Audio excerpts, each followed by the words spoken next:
ओम शांति। 27 अगस्त 2024 बाबा के महावाक्य। मीठे बच्चे, अब इस बेहद की पुरानी दुनिया का विनाश होना है। नई दुनिया स्थापन हो रही है, इसलिए नई दुनिया में चलने के लिए पवित्र बनो। प्रश्न: परमात्मा के बारे में तुम बच्चे कौन सी वंडरफुल बात जानते हो जो मनुष्यों की समझ से बाहर है? उत्तर: तुम कहते हो जैसे आत्मा ज्योति बिंदु है, वैसे परमात्मा भी अति सूक्ष्म ज्योति बिंदु है। यह वंडरफुल बातें मनुष्यों की समझ से बाहर है। कई बच्चे भी इसमें मूंझ जाते हैं। बाबा कहते, बच्चे मूंझो मत। अगर छोटे रूप में याद नहीं रहती तो बड़े रूप में याद करो। याद जरूर करना है। गीत: रात के राही थक मत जाना। ओम शांति। रूहानी बच्चों को रूहानी बाप बैठ समझाते हैं, इसलिए बच्चों को आत्म अभिमानी हो बैठना है। ऐसा और कोई जगह समझाया नहीं जाता। कोई भी साधु संत ऐसे नहीं समझाते कि आत्म अभिमानी हो बैठो। यह एक बाप ही समझाते हैं और किसको कहने आएगा नहीं। यह युक्ति कोई बता नहीं सकेंगे। तुम बच्चे भी समझते हो, हम आत्मा हैं। आत्मा ही एक शरीर छोड़ दूसरा लेती है। कब बैरिस्टर, कब डॉक्टर बनती है। आत्मा ही अभी पतित बनी है, फिर पावन बनेगी। आत्मा में ज्ञान धारण होता है। बाप निराकार ज्ञान का सागर है, तो जरूर आकर ज्ञान सुनाएंगे ना। पतित पावन है तो जरूर आकर पावन बनाएंगे। वह है सुप्रीम परमपिता परमात्मा। मैं तुम्हारा बाप सुप्रीम हूँ, नॉलेजफुल हूँ। मुझे अपना शरीर नहीं है। यह सब नॉलेज तुम्हारी आत्मा धारण करती है, तो तुमको आत्म अभिमानी बनना है। देह अभिमान नहीं रखना है और कोई ऐसी जगह नहीं जहाँ सुनने और सुनाने वाले दोनों देही अभिमानी हो।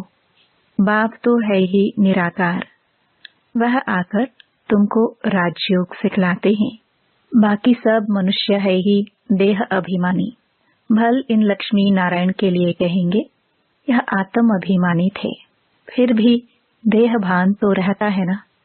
यह ज्ञान परमपिता परमात्मा ही आकर देते हैं। आत्मा को धारण करना होता है। आत्मा को ही पतित से पावन होने की युक्ति बताते हैं। अभी सारी दुनिया का डाउनफॉल है, फिर राइज करने आते हैं। यह तुम बच्चे जानते हो। डाउनफॉल माना डिस्ट्रक्शन, राइज माना कंस्ट्रक्शन, स्थापना और विनाश।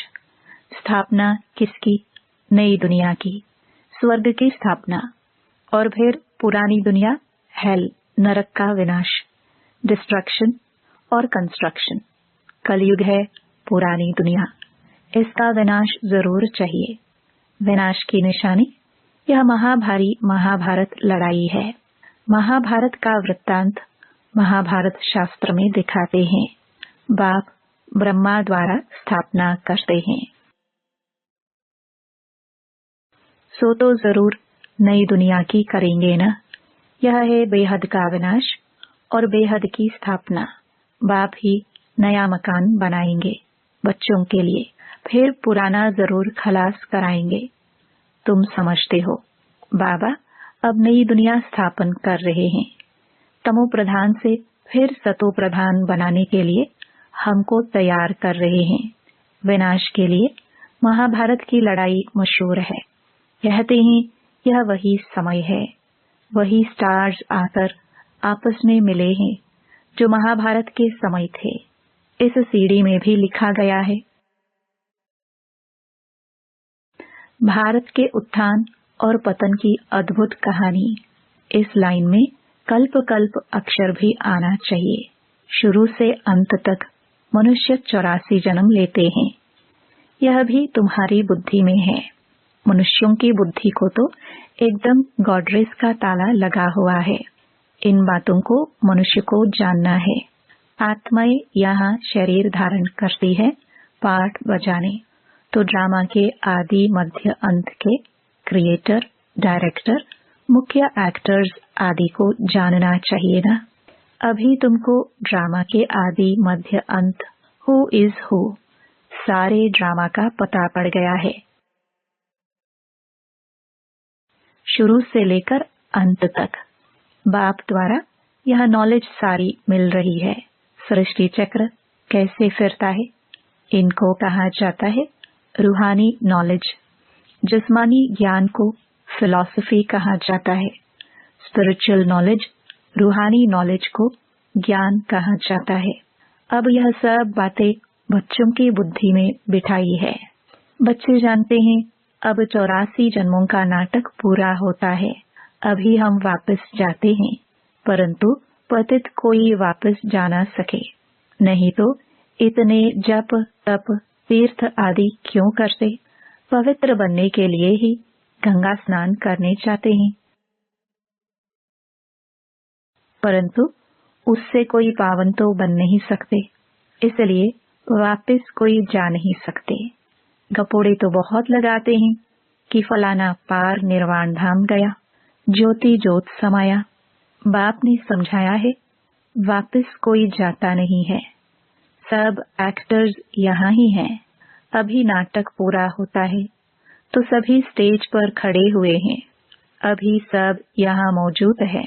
मनुष्यों को पता नहीं कि बौद्धि, क्रिश्चियन आदि कहाँ हैं।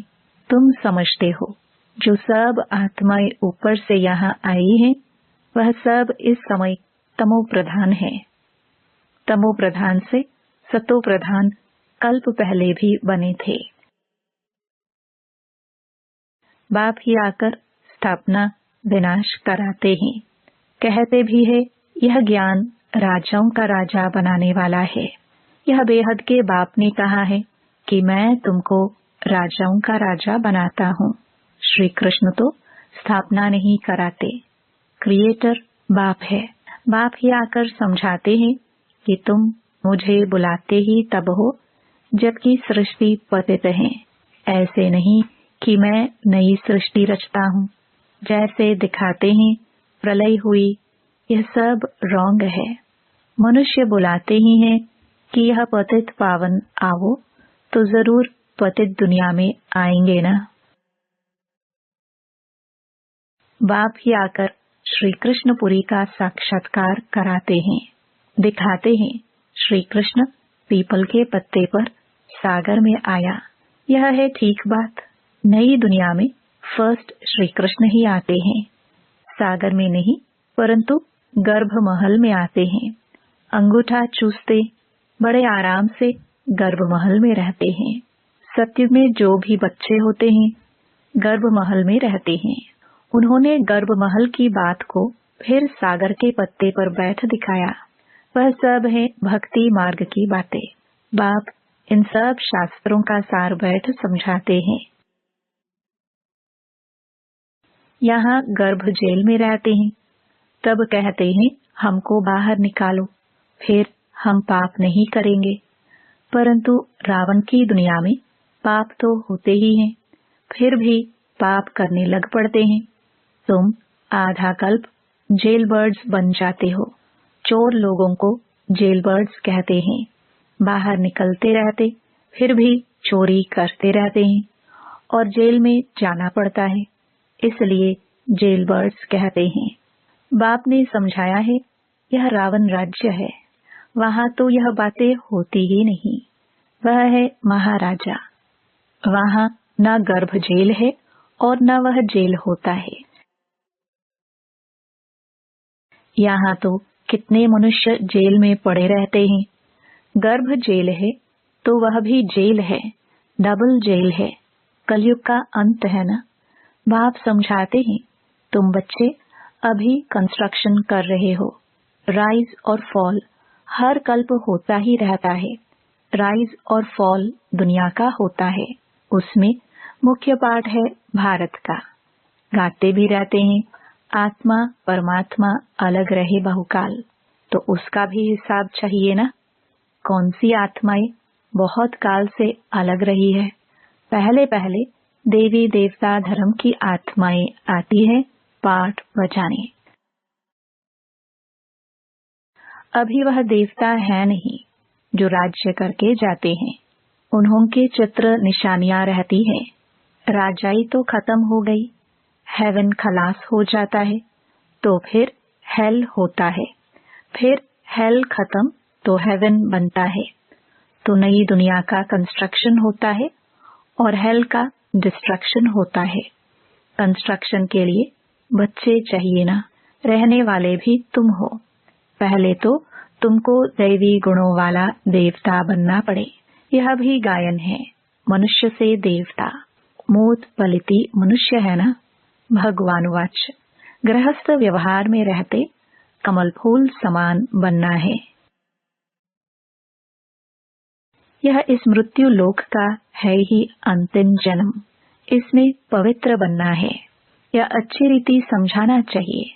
हम यह मृत्यु लोक का अंतिम जन्म पवित्र रहते हैं। बाप कहते हैं, इन विकारों पर जीत पाने से तुम विश्व के मालिक बनेंगे। बच्चे भी सुनकर फिर औरों को समझाते हैं कि इस पुरानी दुनिया का विनाश सामने खड़ा है। यह वही महाभारत की लड़ाई है। काम महाशत्रु है, इसलिए प्रतिज्ञा करो। अभी तुम समझते हो, हम पवित्र बनते हैं। इस पुरानी दुनिया का विनाश जरूर होना है। उनके पहले पवित्र जरूर बनना है। विनाश होता है फिर तो बात मत पूछो। हाहाकार हो जाता है। बहुत कड़ा मौत है, तुम देख भी नहीं सकेंगे। कोई का ऑपरेशन होता है तो कमजोर लोग ठहरते नहीं, गिर पड़ते हैं। इसलिए डॉक्टर लोग फीमेल्स को तो अलाउ नहीं करते। वह तो कितना भारी ऑपरेशन होगा, एक दो को मारते रहेंगे। यह है डर्टी दुनिया, कांटों का जंगल। सत्य को कहा जाता है गार्डन ऑफ फ्लावर्स, फूलों का बगीचा। देवताएं चैतन्य फूल है ना। मनुष्य तो समझते हैं बहिष्ट में कोई फूलों का बगीचा होता है। जो सुनते हैं सो कह देते हैं। गार्डन ऑफ अल्लाह कहते हैं ना। फिर ध्यान में भी गार्डन देखेंगे। अल्लाह ने हाथ में फूल दिया, बुद्धि में ही खुदाई बगीचा है। भक्ति मार्ग में साक्षात्कार करने के लिए भक्ति करते हैं। साक्षात्कार हुआ तो कहेंगे सर्वव्यापी है ना। जो पास्ट हुआ सो फिर होगा। बच्चे जिस पोशाक में जैसे आए हैं ऐसी पोशाक में फिर कल्प बाद आएंगे। ड्रामा को कोई अच्छी रीति समझते हैं। बाबा के पास कोई आते हैं तो बाबा पूछते हैं आगे कब आए हो। कहते हैं हाँ बाबा, आपसे कल्प आगे भी मिले थे, आपसे वर्षा लेने आए थे। बाप पूछते हैं क्या मर्तबा पाया था। बाबा मम्मा कहते हैं तो जरूर उन्हों के घराने में आएंगे। बाबा कहते हैं ऐसा पुरुषार्थ करो जो ऊंच पद पाओ। यह सब बातें तुम्हारी बुद्धि में है। बरोबर लड़ाई भी है। नरक विनाश तो होना ही है। तुम्हारे पास चित्र बड़े फर्स्ट क्लास है। यह श्री कृष्ण के 2 गोले वाला चित्र भी छपाना चाहिए। इसमें बड़ा क्लियर है। स्वर्ग के द्वार खुलते हैं तो नरक तरफ लात है। तुम्हारा भी मोह है स्वर्ग तरफ। यह तो बिल्कुल एक्यूरेट बात है। जानते हो अभी हमको घर जाना है तो घर को ही याद करना पड़े, पुरानी दुनिया को भूलना पड़े। इसको कहा जाता है बेहद का वैराग्य। पुरानी दुनिया को छोड़ हम बाबा के पास जाते हैं। याद की यात्रा से ही जाएंगे। मुख्य है ही याद की बात। याद तो सब करते हैं ना। अभी बाप यथार्थ बात आकर समझाते हैं कि मुझे याद करो। यह है अव्यभिचारी याद, सो भी अर्थ सहित। तुम जानते हो शिव बाबा भी बिंदी है। अपने को भी आत्मा बिंदी समझे, बाप को भी बिंदी समझे। नई बात देख भूल जाते हैं। अपने को आत्मा समझ फिर बाप को और अपने घर को याद करना है। अच्छा, बिंदी छोटी लगती है, घर तो बड़ा है ना। घर को याद करो, बाबा भी वहाँ रहते हैं। तुम वहाँ जाएंगे जहाँ बाबा रहते हैं। बिंदी याद नहीं पड़ती है। अच्छा, घर तो याद पड़ता है ना। वह है शांति धाम और वह है सुख धाम। यह है दुख धाम। अभी तुम नंबरवार पुरुषार्थ अनुसार पढ़ रहे हो, फिर सुख धाम में आ जाएंगे। बाप के बच्चे हैं तो जरूर स्वर्ग की बादशाही चाहिए। कल्प पहले भी शिव बाबा आया था, स्वर्ग की बादशाही दी थी। तुम भूल गए हो। बाप कहते हैं अभी फिर आया हूँ तुमको देने। कितने बार तुमने राजाई ली और गवाई है, अनगिनत बार वर्षा लिया है, फिर भी ऐसे बाप को भूल क्यों जाते हो। माया के तूफान से बहुत लड़ाई होती है, इसलिए नाटक भी दिखाते हैं। माया उस तरफ खींचती है, प्रभु इस तरफ खींचते हैं। ज्ञान में विघ्न नहीं पड़ते, याद में विघ्न पड़ते हैं। इसमें ही मेहनत है। अब बाप कहते हैं महारथी बनो। इस पुरानी दुनिया को तो आग लगनी है। इस यज्ञ में सारी पुरानी दुनिया स्वाहा होनी है, तो महावीर भी बनना है। तुम बच्चों को अखंड अटल अडोल राज्य पाना है। तुम्हारा बुद्धि योग बाप के साथ ऐसा रहे, जो भल कितना भी तूफान आए, माया कुछ कर ना सके। यह है तुम्हारी पिछाड़ी की अवस्था, जब ट्रांसफर होना होता है। जैसे स्कूल में इम्तिहान पिछाड़ी को होते हैं, तुम्हारी माला भी पिछाड़ी में बनेगी। तुमको बहुत साक्षात्कार होगा, फलाने यह बनेंगे, फलाना ये बनेगा, ये दासी बनेगी, ये सब बताएंगे। उस समय तो कुछ भी कर नहीं सकेंगे, फिर पछताना पड़ेगा। यह हमने क्या किया, श्रीमत पर क्यों नहीं चला।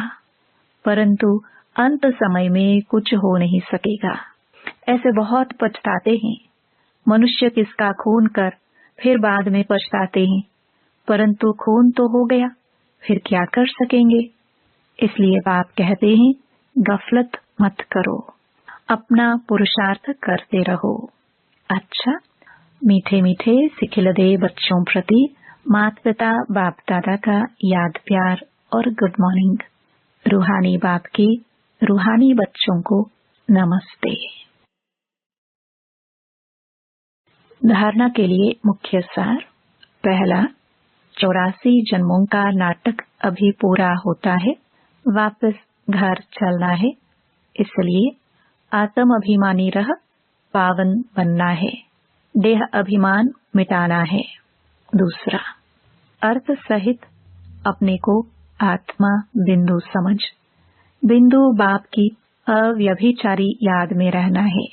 महावीर बन अपनी अवस्था अडोल अचल बनानी है। वरदान, व्यर्थ की लीकेज को समाप्त कर समर्थ बनने वाले कम खर्च बालानशीन भव।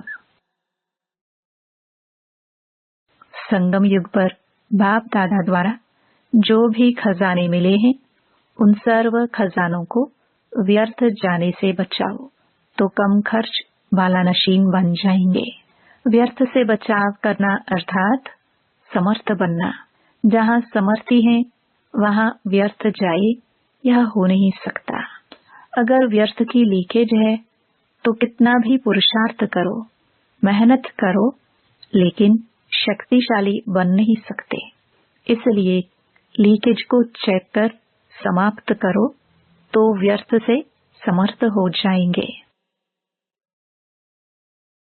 स्लोगन: प्रवृत्ति में रहते संपूर्ण पवित्र रहना, यही योगी व ज्ञानी तो आत्मा की चैलेंज है। ये अव्यक्त इशारे अपवित्रता के बीज को भी समाप्त कर संपूर्ण स्वच्छ पवित्र बनो।